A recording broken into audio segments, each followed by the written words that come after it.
যোৱা ইংৰাজী ২২ নৱেম্বৰ তাৰিখে উত্তৰ পূৰ্বাঞ্চলৰ ভিতৰতে পোন প্ৰথমবাৰৰ বাবে অসম চিকিৎসা মহাবিদ্যালয় আৰু চিকিৎসালয় চমুকৈ AMCHৰ সহযোগত আৰু কেন্দ্ৰীয় চৰকাৰৰ পাৰমাণৱিক শক্তি বিভাগৰ বিকিৰণ আৰু আইচোটোপ প্ৰযুক্তি পৰিষদ board of radiation and isotope technology চমুকৈ ব্ৰিট আৰু ভাৱা এটমিক ৰিচাৰ্চ চেণ্টাৰৰ যৌথ উদ্যোগত অসম চিকিৎসা মহাবিদ্যালয়ৰ অইল লেকচাৰ হল কমপ্লেক্সত পাৰমাণৱিক শক্তিৰ অধ্বংসী প্ৰয়োগৰ ওপৰত সজাগতা কাৰ্যসূচী awareness programme on non power applications of nuclear energy দিনজোৰাকৈ অনুষ্ঠিত হৈ যায়। এই কাৰ্যসূচী আছিল সামাজিক প্ৰয়োজনীয়তা পূৰণ কৰাৰ বাবে উদ্যোগ, স্বাস্থ্যসেৱা, কৃষি আৰু সংশ্লিষ্ট ক্ষেত্ৰত বিকিৰণ আৰু আইচোটোপ প্ৰযুক্তিৰ লাভালাভৰ বিষয়ে সজাগতা অনাৰ বাবে এই বিভাগৰ পদক্ষেপৰ এক বিশেষ অংশ।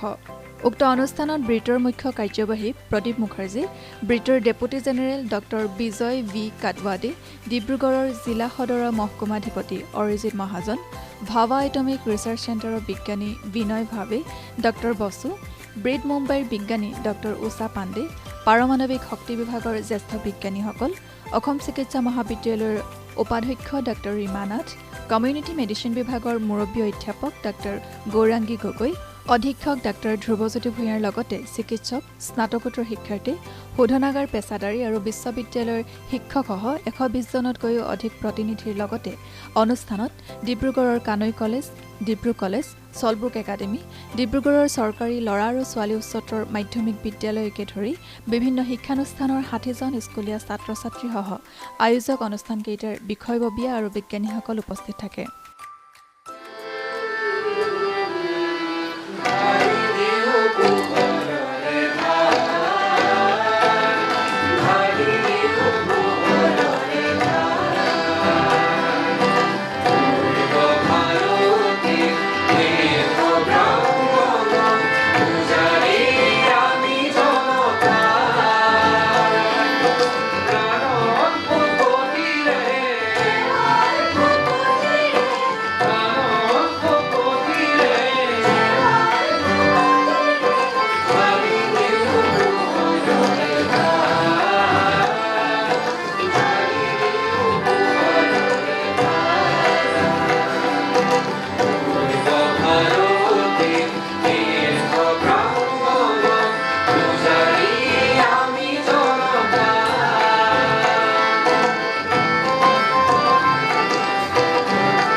I welcome you all to this Apnane 24, the awareness program on non-power application of nuclear energy, which is being held for the first time in Northeast India.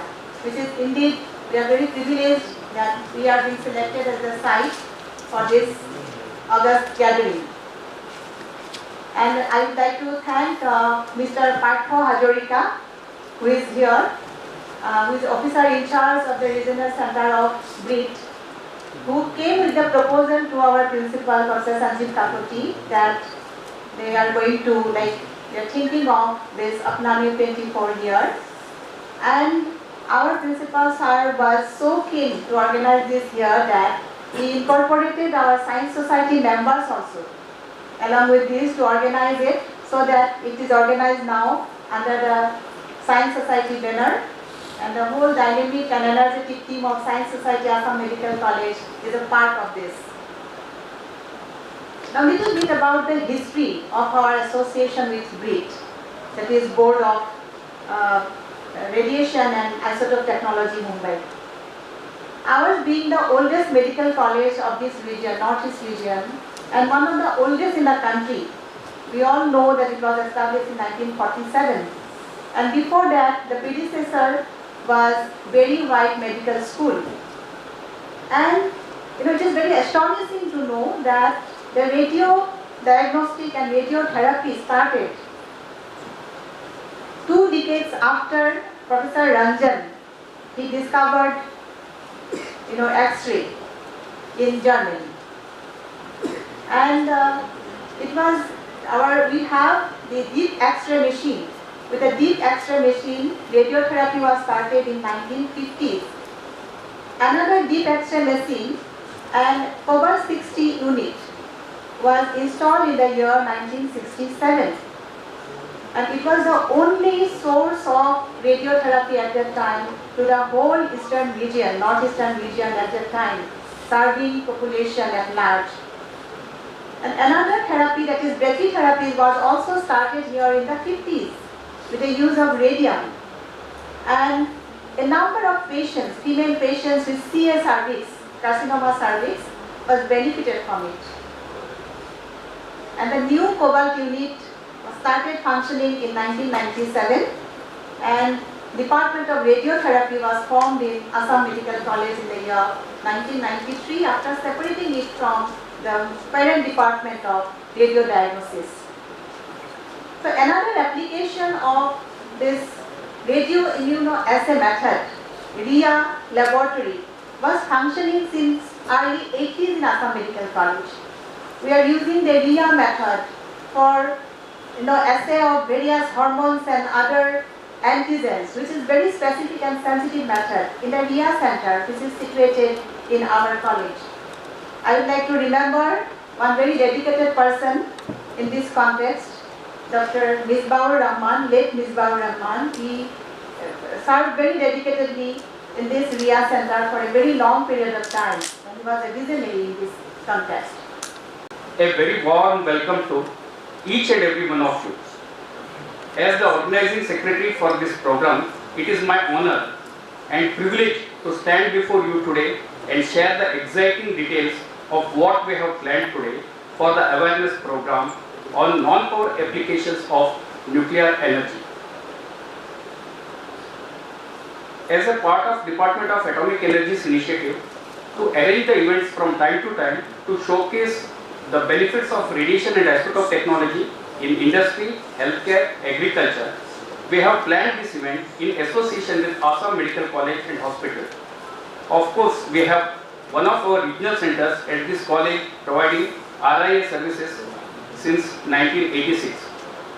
For the first time, we are conducting such type of an event in Northeast region as mentioned by Rima Madam.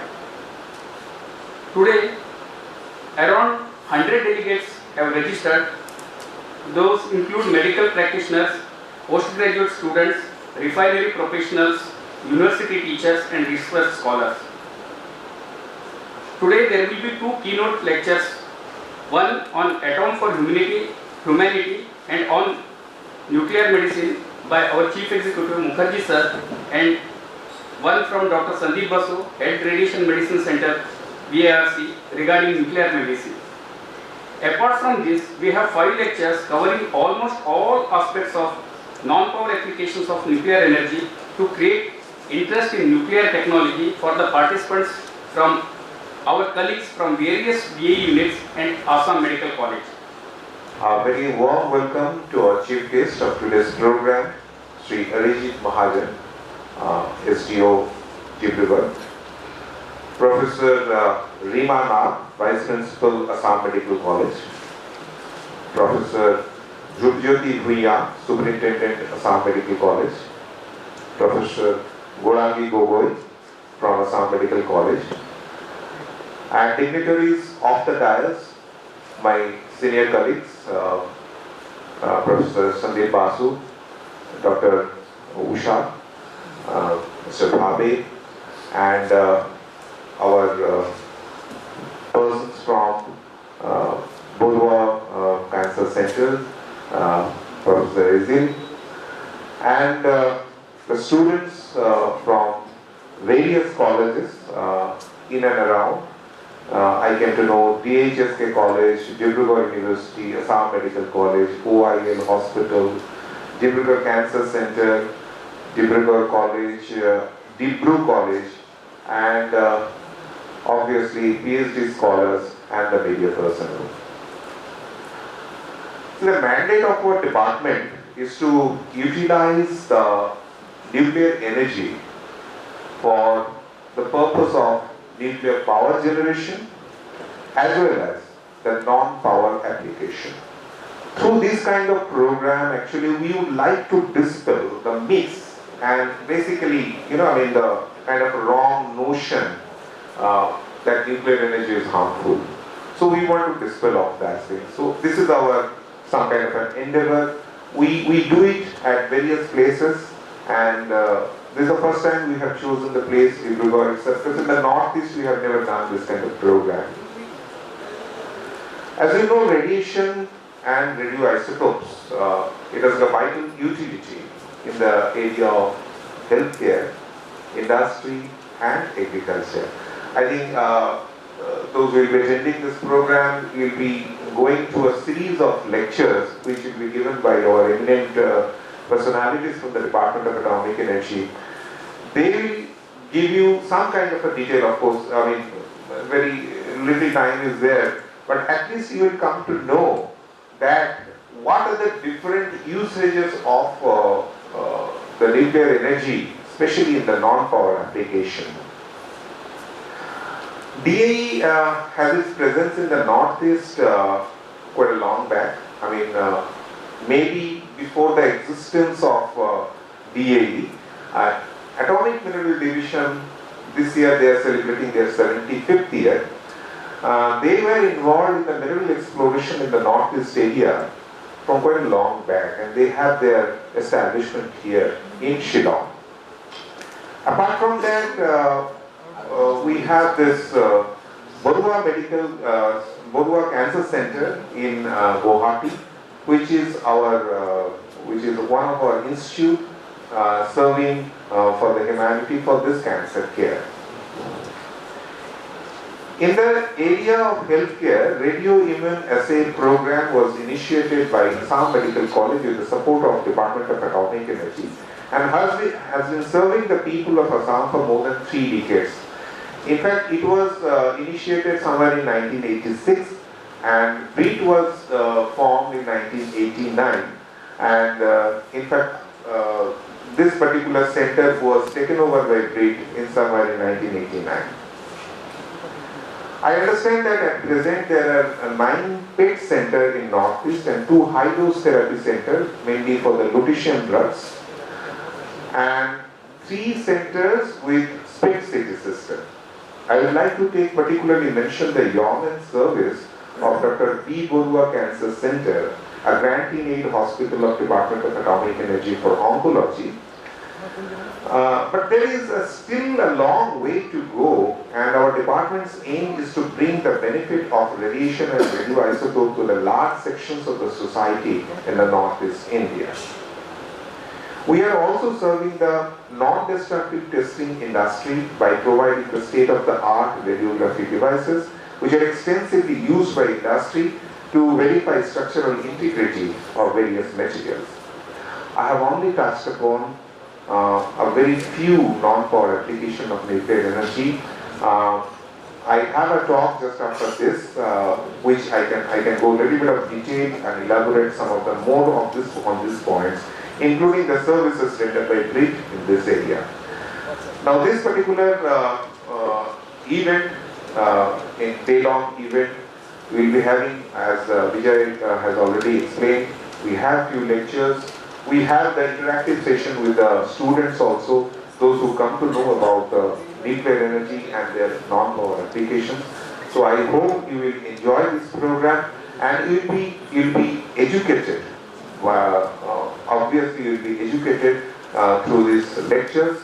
And at the end of the day, I expect that all of you should become our ambassadors to basically to propagate this particular message to the society that nuclear energy is the future of our nation. Thank you very much. I am very glad that such type of science related thing is happening here in Northeast in Dibrugarh, and for the first time I came to a program which is related to science, and that too at the nuclear technology level. So as sir mentioned, in nuclear technology we generally think about the bombs, nuclear bombs, or ज़्यादा से ज़्यादा we think about the energy aspect, creation of energy. But there are multiple uses of nuclear technology. जो agriculture होता है, in that we can use for controlling the pests, for making new varieties of the hybrid seeds. So I'm not a resource person, but yes, I know that technology is very important. Improvement in technology is very important, and increasing the dimension in the existing technology is very important for the society and for the people. So through this session, what is attempted is to increase the dimensions of the nuclear technology towards healthcare, towards agriculture, towards industry. So making a technology multi-dimensional makes the life of society and even the individual people very effective and very good and very efficient. So the type of status of living, the healthcare, the individuals जो उनको मिलता है science से, उसको increase करने के लिए multi-dimensionalism in the technology is very much needed. So one just example regarding nuclear technology is that our region in the northeast is where there is high prominence of the cancer-related diseases, and we know that radiation technology is used for cancer, but उसके side effects होते हैं कि baldness आता है, weakness आता है. So there is a new technology which is proton technology, which is trying to attempt to deliver the same procedure with more efficiency and not destroying the good cells, only the tumor cells. So these type of impacts in the technology, growth in the technology helps to make the life of people at individual level also good and at the broader level also good. We all know about the power sectors. We have nuclear power, which is being, we have a lot of plants there, and nuclear power is going in a big scale. As you know, it addresses the environmental issues, specifically for the CO2 footprint reduction. Nuclear power plays a very pivotal role. So, but I only cover the non-power application of nuclear energy. And in 1989 it got granted because it has to do a commercial activities also, because it's to sell these products and distribute these products across the country. So our mandate is to develop the radiation technology-based products and provide services to the various applications of radiation and radioisotopes in the field of healthcare, industry and agriculture. And this commercialization of the radiation technology without losing the societal obligations. Next. If you see the life cycle of radioisotopes, you can see that the production is normally done. But I think everybody knows about what is called radioisotopes. Radioisotopes basically where the proton number is same but the neutron is different. Okay, so those are called isotopes. And this emits. This is the excited stage of the atom. That this emits either gamma ray or beta ray or alpha ray. or positron or different other things, and then it always try to come to a stable state. Now this artificially these radioisotopes can be produced in two ways. One, it can be bombarded with neutron, which can be done inside the reactor, or it can be bombarded by high energy particles like proton, deuterium, or any other, even the alpha particle. So you bombard it within a machine and convert that material, which is a stable material, to a radioisotopes. And that radioisotopes, when it emits those beta ray, gamma ray, we try to utilize those radiations for our purpose, for different applications. So that's basically. So it can be produced either in reactor or in accelerator, and then it does this purification process, pre-processing, then it goes for the packaging, then it does the quality control, and then finally it supplies to the hospitals or whatever the customers are. Then the customers uses it, then after that they return it to the us, and then finally it goes to the waste management section for the decay of this products.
উক্ত অনুষ্ঠানত আয়োজিত এক সাংবাদিক মেলত ব্ৰিটৰ মুখ্য কাৰ্যবাহী প্ৰদীপ মুখাৰ্জীয়ে সজাগতা কাৰ্যসূচীৰ উদ্দেশ্য ব্ৰিট অসম চিকিৎসা মহাবিদ্যালয়ৰ সৈতে সম্পৰ্ক কৰ্কট ৰোগৰ উপৰি আন যিকোনো ৰোগ নিউক্লিয়াৰ মেডিচিনৰ দ্বাৰা চিকিৎসা কৰাৰ লগতে আণৱিক বিভাগৰ কাৰ্যকলাপে সুলভ স্বাস্থ্য যত্নত কিদৰে অৰিহণা যোগাইছে আৰু ব্ৰিটে কেনেকৈ পাৰমাণৱিক প্ৰযুক্তিৰ বিষয়ে জনসাধাৰণৰ উদ্বেগ আৰু ভুল ধাৰণাৰ সমাধান কৰি আছে ইত্যাদি সম্পৰ্কীয় সাংবাদিকসকলে সোধা বিভিন্ন প্ৰশ্নৰো উত্তৰ দিয়ে।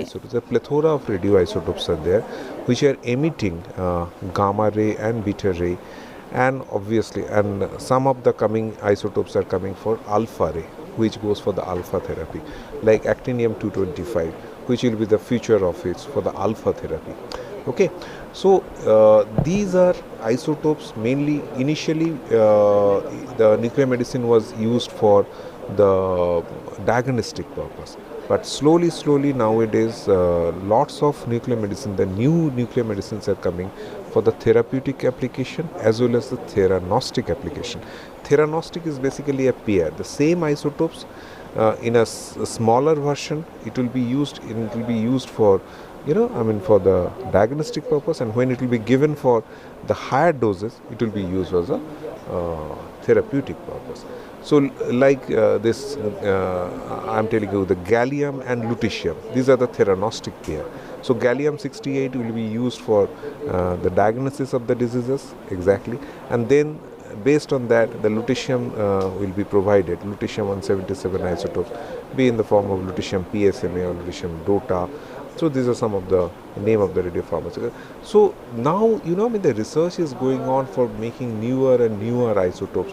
See, now the lutetium is one of the very important radioisotopes. Now next, after 5, this is such a dynamic situation, dynamic world. This lutetium may be decaying off, and there will be some better isotopes called terbium may come. Maybe after say 4-5 years time, you will find that terbium is coming. So lots of research is going on to find out the isotopes, to find out and produce that isotopes in a very large quantity, so that this treatment of mainly the cancers. But cancer is not the only thing which is done by the with the nuclear medicines. We have this technetium MEB scan. Technetium MEB scan is basically for the heart. Then there are other things. I told that hydroxyapatite, lutetium hydroxyapatite, used for treating the rheumatic arthritis patients. So there are many applications are there. Research is going on, and it's a vast field. The people should come, more and more number of young scientists should join the department, and they will take it forward. It's a continuous dynamic process. It's an exciting world